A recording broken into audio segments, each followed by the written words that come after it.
Hello everybody. आज हम टॉरसिली law start करने वाले हैं। इसे जस्ट प्रीवियस लेक्चर में बर्नौलीज थ्योरम हमने डिस्कस किया था, तो चलिए स्टार्ट करते हैं। पहले हम बता दें कि टॉरसिली लॉ में हम कौन से टॉपिक कवर करने वाले हैं। एक तो वेरी फर्स्ट फंडामेंटल बात डिस्कस करेंगे, वेलोसिटी ऑफ एफ्लक्स, है ना। इसका मीनिंग होता है इस ऑरिफिस से, इस छेद से जो फ्लूइड बाहर आता है कितनी वेलोसिटी, और इस फॉर्मूले को देखेंगे किस तरीके से। फिर टाइम ऑफ फॉल के बारे में डिस्कस करेंगे। ये कुछ ऐसा होगा जैसा हॉरिजॉन्टल प्रोजेक्टाइल में होता है। फिर हॉरिजॉन्टल रेंज की लिक्विड या फ्लूइड कितना दूर तक जा सकता है। फिर मैक्सिमम हॉरिजॉन्टल रेंज की रेंज की मैक्सिमम वैल्यू कब होगी और कितनी होगी। फिर इक्वल रेंजेस के लिए इस ऑरिफिस, इस छेद को ऑरिफिस कहते हैं, इसकी पोजीशन क्या क्या हो सकती है। जब रेगुलर लिक्विड बाहर आएगा इस टैंक से तो कभी ना कभी खाली भी होगा। तो पहले h हाइट है, फिर मान लीजिए किसी h डैश हाइट तक रह गया है। h dash height carry the meaning कि ऑरिफिस की इस बेस से हाइट h डैश होगी, तो वहां तक टैंक खाली हो जाएगा, नीचे नीचे रहेगा, ऊपर का खाली हो जाएगा। तो उसमें कितना टाइम लगेगा, या बिल्कुल ही बॉटम में इस ऑरिफिस को बना दें तो इस टैंक को खाली होने में कितना टाइम लगेगा, ये सब हम डिस्कस करेंगे टॉरसिस लॉ में। तो चलिए स्टार्ट करते हैं। सबसे पहले अफ्लक्स का मतलब होता है फ्लूइड आउटफ्लो, फ्लूइड का इस छेद से बाहर निकलना। टॉरसिली लॉ है किसके बारे में, क्या बताते हैं कि जैसे हॉरिजॉन्टल प्रोजेक्टाइल होता है, किसी ऑब्जेक्ट को हॉरिजॉन्टली हम थ्रो करते हैं तो उसकी जो वेलोसिटी रिसीव होती है वो ग्रेविटी की वजह से होती है। तो टॉरसिली साहब ने यही पाया कि स्पीड ऑफ एफ्लक्स होता है किसी ओपन टैंक के छेद से जो पानी बाहर निकलता है, वो कुछ ऐसी स्पीड रिसीव करता है जैसे फ्रीली फॉलिंग बॉडी हो। आपको याद होगा, मुझे बताओ, एच हाइट से कोई हम गिराएं, किसी को थ्रो करें हॉरिजॉन्टली, तो उसकी वेलोसिटी कितनी होती है, क्या इतना होता है, square root of 2gh, right. तो चलो अब इसको डिटेल में डिस्कस करते हैं। सबसे पहले ये वेलोसिटी ऑफ एफ्लक्स कहलाएगा और इसे हम पता करेंगे किस तरीके से होगा। Principle of continuity very first topic लिया था हमने फ्लूइड डायनेमिक्स में। जिन्होंने नहीं देखा है उसे एक बार रेफर कर लें, तो काफ़ी कुछ सीखने को मिलेगा उसमें, पूरा एक लेक्चर है उस पर। तो प्रिंसिपल ऑफ कंटिन्यूटी से हम क्या जानते हैं कि डिफरेंट क्रॉस सेक्शन से फ्लूइड का जो फ्लो होता है, तो cross section area multiply by velocity constant रहता है, a1 v1 equal to a2 v2, right. यहाँ a1 और a2 का मतलब ये रहेगा, a1 रहेगा इसका ओपनिंग का एरिया और a2 का मतलब रहेगा इस ऑरिफिस या छेद का इस एरिया, है ना, और वेलोसिटीज। फाइन। तो कहीं भी मेरे को सेकंड जगह पर वेलोसिटी चाहिए तो हम ऐसा लिख सकते हैं a1 by a2 equal to multiply by v1। Fine, okay. अब एरिया ऑफ क्रॉस सेक्शन, ये ओपन टैंक का, इसको हम A2 कहते हैं। ये तो बहुत लार्ज होगा इन जनरल कंपैरिजन टू इस हॉल के एरिया के कंपेयर में, है ना। तो A2 बहुत ज्यादा होगा, A2 A1 कंपेयर में बहुत ज्यादा होगा। तो आपका V2 जो वेलोसिटी है वो नेग्लिजिबल होती है। तो हम ये मान लेते हैं कि एक बड़ा ओपन टैंक होता है, उस पे सरफेस पर जो लिक्विड है वो रेस्ट में होता है, मान सकते हैं। ये बता रहा है हमको, कौन बता रहा है, प्रिंसिपल ऑफ कंटिन्यूटी। फाइन। तो हम v2 की वेलोसिटी को हम 0 लेके चलेंगे। फाइन। इसे जस्ट प्रीवियस लेक्चर था हमारा बर्नौलीज थ्योरम का, तो जिन्होंने नहीं देखा उसको रेफर कीजिएगा, पूरा एक लेक्चर है, काफी मदद मिलेगी, कैसे क्वेश्चन करते हैं, क्या एप्लीकेशंस होती है, रेफर कीजिएगा उसे। तो इसके दो पॉइंट हमने ले लिया, 1 and 2, ठीक है। बर्नौलीज थ्योरम क्या कहता है कि pressure plus gravitational potential energy rho GH plus kinetic energy half rho v square per unit volume होता है। इनका सम कांस्टेंट रहता है। तो हम 1 और 2 पॉइंट पर इसको अप्लाई करने जा रहे हैं। 1 के लिए, 1 पॉइंट के लिए 1 ये लिख रहे हैं सबस्क्रिप्ट में, और 2 के लिए 2 लिख रहे हैं। 2 का मतलब इस टैंक के ओपनिंग की बात हो रही है, 1 का मतलब इस छोटे से ऑरिफिस की बात हो रही है, राइट। ओके। P का मतलब प्रेशर, तो ये ओपनिंग बिल्कुल एटमॉस्फेरिक प्रेशर के कांटेक्ट में ही है, तो प्रेशर की वैल्यू तो P नॉट कह रहे हैं, एटमॉस्फेरिक प्रेशर। फाइन। रो GH1 ये है gravitational potential energy. Potential energy एक रिलेटिव फिजिकल क्वांटिटी होती है, तो रेफरेंस लाइन के रिस्पेक्ट में हम देखेंगे। तो यहाँ जो लिक्विड होगा उसका gravitational potential energy rho GH H बोलेंगे। तो टोटल कैपिटल एच है, और देखिए हमने लिक्विड लेयर से इसकी डेप्थ को एच स्मॉल एच बोला है, तो ये हाइट कितना हो गया रेफरेंस लाइन से, एच माइनस एच, तो रो जी एच माइनस एच हो गया। यहाँ से जो लिक्विड बाहर आ रहा है उसका वेलोसिटी v बोला है, तो हाफ रो v स्क्वायर हो गया। चलिए अब सेकंड पॉइंट पर आ जाते हैं। प्रेशर, एटमॉस्फेरिक प्रेशर है अनडाउटली पी नॉट, और यहाँ ग्रेविटेशनल पोटेंशियल एनर्जी इस रेफरेंस लाइन से कितना है, रो जी कैपिटल एच। ठीक बात है, फाइन। और थोड़ी देर पहले हमने डिस्कस कर लिया कि यहाँ पर ओपनिंग पर हम इसको लिक्विड को रेस्ट में मान सकते हैं, कैसे, प्रिंसिपल ऑफ कंटिन्यूटी से। तो वेलोसिटी कह दिया हमने 0, राइट। तो चलिए इसको सॉल्व कर लेते हैं। ये पार्ट तो आपका अनडाउटली 0 हो गया, और इस ब्रैकेट को हमने ओपन कर दिया है, फाइन। यहाँ से देखिए पी नॉट कैंसिल हो गया है, रो जी एच कैंसिल हो गया हमारा, तो क्या बच रहा है, minus rho g h plus half rho v square equal to 0, right. आप रो को भी यहाँ से कैंसिल कर सकते हैं, तो v की वैल्यू हमारे पास कितना आ जाएगा, स्क्वायर रूट ऑफ 2gh। तो क्या हमें पता लगा कि वेलोसिटी ऑफ फ्लक्स वही होता है उसी तरीके से जैसे कि हम हॉरिजॉन्टल प्रोजेक्टाइल में बात करते हैं, ग्रेविटी की वजह से ऑब्जेक्ट को वेलोसिटी मिलता है। h हाइट से किसी को हॉरिजॉन्टली थ्रो करते हैं तो वेलोसिटी कितना रिसीव होता है, स्क्वायर रूट ऑफ 2gh। ये इक्वेशन ही हमारा बेसिकली टॉर्सली इक्वेशन कहलाता है, ठीक है। वेलोसिटी उन्होंने दी थी, तो यहाँ पर h का मीनिंग ये ध्यान रखना, और फिर इसकी डेप्थ है आपके लिक्विड लेयर से, फाइन, ओके। आगे चलते हैं, कुछ और बातें जानते हैं। Time of fall of the liquid to reach the base. तो किसी को हॉरिजॉन्टली यदि हम हॉरिजॉन्टल प्रोजेक्टाइल में थ्रो करते हैं तो कुछ ना कुछ टाइम लेगा बेस तक आने में। तो अब वर्टिकल वेलोसिटी ऑफ लिक्विड बात करें वो तो 0 है, केवल हॉरिजॉन्टल डायरेक्शन में है, यस और नो, है ना। तो सेकंड इक्वेशन जो होता है s equal to ut plus half t square, ut plus half t square, तो वर्टिकल डायरेक्शन में वेलोसिटी u को 0 रख दें हम, तो t वहां से फाइंड कर सकते हैं, किससे, s equal to half a t square है, ये s equal to half a t square, तो t आ जाएगा हमारे पास में, राइट। s का मतलब ये हाइट हो गया हमारा, है ना, कितनी हाइट से वर्टिकली डाउन आएगा ये, और ये हाइट कितना रह गया है बेस से, h माइनस h, क्लियर है। तो this is the time of fall of the liquid, तो लिक्विड को बेस तक आने में इतना टाइम लगेगा, क्लियर है, फाइन, ओके। अब हॉरिजॉन्टल रेंज जानेंगे कि लिक्विड यहां से और कितनी दूर तक बेस से जाके स्ट्राइक किया है, ये आपका हॉरिजॉन्टल रेंज कहलाता है, कैपिटल आर, फाइन, ओके। तो हॉरिजॉन्टल डायरेक्शन में कोई एक्सेलरेशन तो होता नहीं है, हॉरिजॉन्टल डायरेक्शन में स्पीड तो है ना, जिसको हम वेलोसिटी ऑफ फ्लक्स कह रहे हैं। तो ऐसे केस में हम सिंपल ये लगा सकते हैं, distance equal to speed into time, कोई इशू नहीं है, राइट, हाँ, फाइन। स्पीड हमें पता है v, और टाइम हमने ये फाइंड किया है, और v की वैल्यू क्या थी आप बताइए, square root of 2gh, h small वाला, फाइन। यहां से देखिए ये g से g कैंसिल हो जाएगा स्क्वायर रूट में, राइट, और ये रूट 2 बन जाएगा हमारा, जो बाहर आ जाएगा।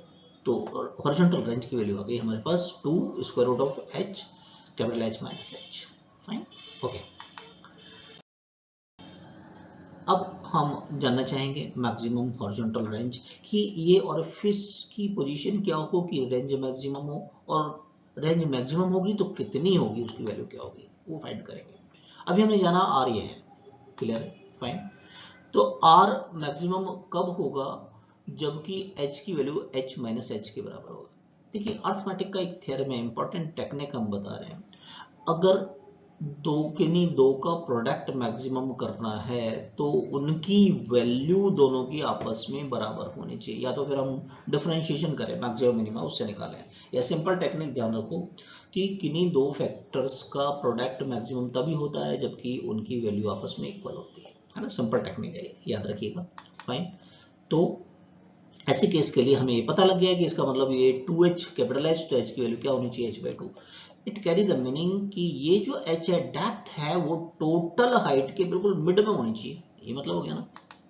तो रख दें इसको अपन इसमें r मैक्सिमम के लिए, स्मॉल h की जगह h/2, यहाँ h/2 रख दिया हमने, तो ये h/2 आएगा, तो अनडाउटली देखिए h स्क्वायर बाई 4, तो h स्क्वायर का स्क्वायर रूट तो h आ गया, 4 का 2 से 2 कैंसिल हो गया, तो h।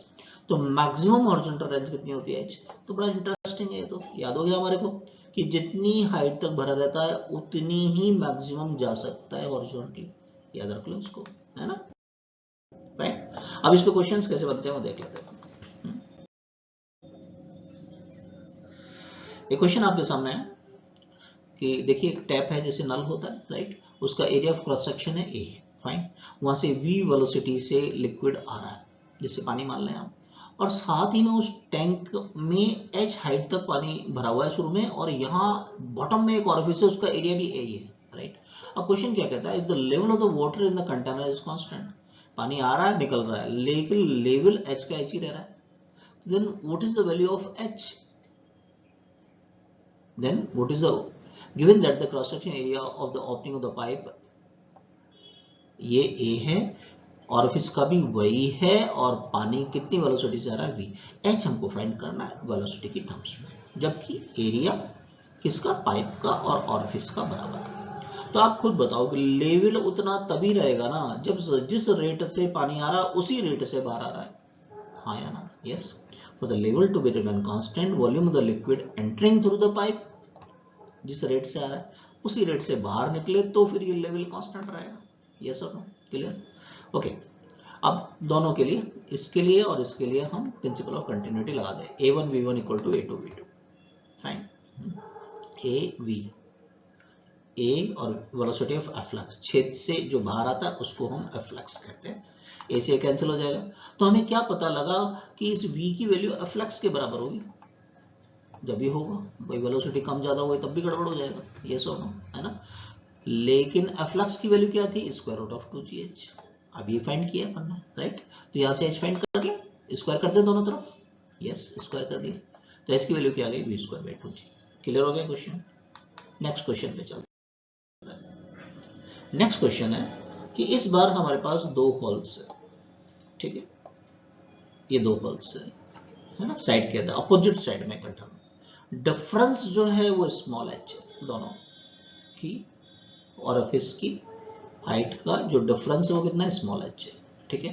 एरिया ऑफ होल कितना है हर एक का a, दोनों a, तो find the force on the container, तो जब ये बाहर देखो लिक्विड आएगा तो रिएक्शन फोर्स जो बैकवर्ड डायरेक्शन में लगेगा, ये बाहर आएगा तो रिएक्शन फोर्स, उसकी वजह से नेट फोर्स एक क्रिएट होगा कंटेनर पे, वो हमको फाइंड करना है, फाइन। सबसे पहले तो वेलोसिटी ऑफ फ्लक्स हमने फाइंड किया, वहां से चलते हैं। मान लीजिए पहला वाला ये हॉल है वो h1 डेप्थ पर है, क्लियर है, तो v1 की वैल्यू कितना हुआ, square root of 2gh1, v2 की बात करें तो वो h1 प्लस h डेप्थ पर हो गया, तो इतना हो गया, कोई इश्यू नहीं है, right.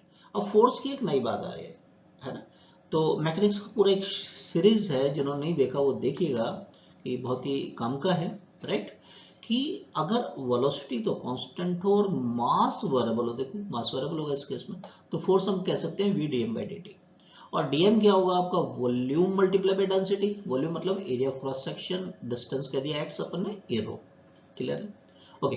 Area of cross section तो कांस्टेंट है, बाहर ले सकते हैं अपन, dx बाई dt, तो dx बाई dt क्या हो जाएगा, वेलोसिटी। तो लिक्विड और गैसियस यानी फ्लूइड के केस में जो फोर्स एक्ट करता है उसको इस टर्म से हम दे सकते हैं, या तो याद रखिए इसको रो ए वी स्क्वायर, क्लियर है, फाइन। तो इसकी वजह से एक फोर्स इधर लगेगा और इसकी वजह से एक बैकवर्ड डायरेक्शन में काम करेगा, ठीक है, वो वी स्क्वायर के प्रोपोर्शनल होगा। अब आप खुद मुझे बताओ कि वी ज्यादा कौन सा है, वी टू ज्यादा है ना, ये सब वी टू ज्यादा, तो फोर्स इसका मतलब ये हो गया राइट टू लेफ्ट वाला ज्यादा इस पर एक्ट करेगा, तो net force right to left लगने वाला है, ये सब क्लियर है। तो फोर्स ऑन द कंटेनर में बात करूं, v2 स्क्वायर ज्यादा होगा ना, तो उसमें से माइनस कर दें, क्यों, इसकी वजह से लेफ्ट टू राइट लगेगा, ये राइट टू लेफ्ट, तो राइट टू लेफ्ट वाला ज्यादा होगा, उसमें से इसको माइनस कर दें, ये टर्म हमने यूज कर लिया, क्लियर, फाइन, ओके। तो रो और ए को कॉमन ले लिया, अब v2 square minus v1 square करें, v2 square minus v1 square, तो देखिए 2gh1 वाला फैक्टर तो कैंसिल हो जाएगा, बस ये बच गया 2gh स्क्वायर करने के बाद, राइट। तो फोर्स कंटेनर पे कितना लग रहा है, 2 रो जी एच बाई ए, और डायरेक्शन क्या होगा, राइट टू लेफ्ट, क्लियर है ना। नेक्स्ट क्वेश्चन लेते हैं। एक स्मॉल ओपनिंग है कंटेनर में, राइट, कहां पर, बॉटम में, इस पे पहले वाटर भरा है h1 हाइट तक, उसके ऊपर भर दिया है केरोसिन h2 हाइट तक, राइट, डेंसिटी रो1 की, cross sectional area of the container very large है, तो फिर वही रेस्ट में मान लेंगे ऊपर वाले सरफेस के लिक्विड के फ्लो को, राइट, ओके। तो वेलोसिटी ऑफ एफ्लक्स बताइए, तो चलिए इसको हम रिवाइज करते हैं, कैसे बर्नौलीज थ्योरम अप्लाई करके वेलोसिटी ऑफ फ्लक्स हमने निकाला था, नहीं? तो बर्नौलीज इक्वेशन एक बार दोबारा लगाते हैं। ये 2 पॉइंट्स मान लिए 1 and 2। 1 बिल्कुल ऑरिफिस के पास में और सेकंड है खुले सरफेस पर, ओपन टैंक है हमारा। वही 1 1 2 2 1 जितनी भी क्वांटिटीज हैं वो इसके लिए रेफर कर रहे हैं और सेकंड है सरफेस के लिए। फाइन, चलिए वैल्यू रखते हैं। प्रेशर देखिए ये ऑप्टिंग है, ये एटमॉस्फेरिक प्रेशर के कांटेक्ट में होगा तो प्रेशर ये पी नॉट है आपका। ये जो टर्म्स होती है ग्रेविटेशनल पोटेंशियल एनर्जी होती है, ये रेफरेंस लाइन है तो भाई ये ऑरिफिस तो 0 लेवल पर है, तो h1 की वैल्यू कितनी हो गई 0। क्लियर है? ओके, यहाँ जो वेलोसिटी जिस वेलोसिटी से आएगा उसको v कह दिया हमने, और लिक्विड कौन सा बाहर आ रहा है यहाँ पर, कौन किसके कांटेक्ट में, ρ1 के, तो मुझे हाफ ρ1 v स्क्वायर कहना पड़ेगा। ठीक है, फाइन। सेकंड, ये एटमॉस्फेरिक प्रेशर है ये आपका पी नॉट कह दिया मैंने। अब इस रेफरेंस लाइन के रिस्पेक्ट में gravitational potential energy per unit volume ρ1 GH1, एक तो ये भी है और ये भी है ना, ρ2 GH2 प्लस, और रेस्ट में कहेंगे क्योंकि साफ साफ दे रखा वेरी लार्ज है ना, इसलिए रेस्ट में हो जाता है। प्रीवियस क्वेश्चंस में एक्सप्लेन किया था मैं। चलिए सॉल्व कर लेते हैं इसको। ये 0 टर्म को छोड़ दिया हमने और ये बी पार्ट हमारा 0 हो गया, राइट। ओके, पी नॉट से पी नॉट को कैंसिल कर दिया हमने यहाँ पर, तो ये टर्म मेरे पास में आ गई। मेरे को वी फाइंड करना है यहाँ से, और फिर से जो आ रहा है, राइट। तो 2 का क्रॉस मल्टीप्लाइंग कर दें, ओके, और जी को कॉमन ले सकते हैं इसमें से, ρ1 का डिवाइड कर दें, स्क्वायर रूट ले लेते हैं, तो मेरे पास में ये आ गया 2g ρ1 h1 ρ2 h2 divided by ρ1 का स्क्वायर रूट। क्लियर है? कैसे बर्नौलीज थ्योरम अप्लाई करते हैं टॉरस लॉ में। टॉरस लॉ बेसिकली एप्लीकेशन है बर्नौलीज इक्वेशन का, है ना। फाइन, एक और क्वेश्चन ले रहे हैं हम। Find height of the jet coming out from the orifice. ये जैसे मान लीजिए पानी है और एक ये ऐसा एल टाइप आपका ट्यूब है, यहाँ से 2.5 मीटर पर सेकंड से पानी तेजी से जा रहा है और इसमें से ऊपर जाएगा, तो हमें ये बताना है कि इस ऑरिफिस से कितनी ऊपर तक चला जाएगा। तो बेसिकली देखिए यहाँ पर क्या है, काइनेटिक एनर्जी प्रोवाइड हो रही है ना, वर्क एनर्जी थ्योरम वाला। तो लॉस ऑफ काइनेटिक एनर्जी होगी वो gain in gravitational potential energy होगी, ये सिंपल लगा सकते हैं अपन। बर्नौलीज थ्योरम से टॉरस लॉ लगाया। बर्नौली थ्योरम भी exactly conservation of mechanical energy का ही दूसरा फॉर्म है। ओके, तो कंजर्वेशन ऑफ मैकेनिकल एनर्जी है बेसिकली फ्लूइड का, वही बर्नौलीज थ्योरम भी कहलाता है। तो यहाँ decrease in kinetic energy per unit volume होगा, that is increase in gravitational potential energy per unit volume. Fine, okay. पर यूनिट वॉल्यूम कहते ही हाफ एम वी स्क्वायर में वॉल्यूम का डिवाइड हो तो हाफ रो वी स्क्वायर बन जाता है, this is rho g h, right. तो रो से रो कैंसिल हो जाएगा तो एच की वैल्यू आ गई v square by 2g, right. Value रख दें। वेलोसिटी है 2.5, जी 10 ले लिया हमने, ये 6.25, तो 10 का डिवाइड किया तो 0.625, एक एक स्टेप बता रहे हैं कैसे डील कर रहे हैं। तो ये आ गया 0.3125 मीटर में। सेंटीमीटर में चेंज करें यदि हम तो 31.25 हो जाएगा। कैसे? 100 से मल्टीप्लाई कर दिया। हमें ये पूछा है यहाँ से इसके सरफेस से कितनी हाइट तक जाएगा, height of the jet coming from the orifice. तो देखिए ऑलरेडी 11.25 तो पहले से ही है, राइट।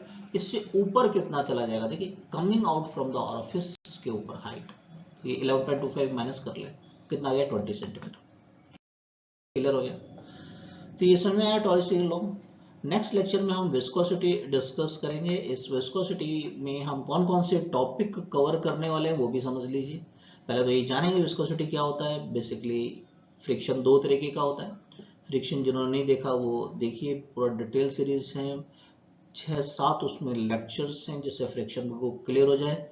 वो ये विस्कोसिटी बेसिकली फ्रिक्शन ही होता है, इंटरनल फ्रिक्शन कहते हैं, वो एक्सटर्नल फ्रिक्शन होता है जैसे न्यूटन्स लॉ में पढ़ते हैं। फिर न्यूटन्स लॉ ऑफ विस्कोसिटी देखेंगे क्या होता है, उस पे क्वेश्चंस कैसे होते हैं। स्टोक्स लॉ ऑफ विस्कोसिटी पढ़ेंगे अपन, टर्मिनल वेलोसिटी, फिर स्टोक्स लॉ की एप्लीकेशन, रेनॉल्ड नंबर, और फिर इस पर क्वेश्चंस कैसे सॉल्व करते हैं। तो जो वेरी फर्स्ट टाइम आए हैं विस्कोसिटी में हम लोग आपस में डिस्कस कर सकें, वो सब्सक्राइब कीजिए जिससे कि हम नेक्स्ट वीडियो में मिल सकें। Thank you for watching.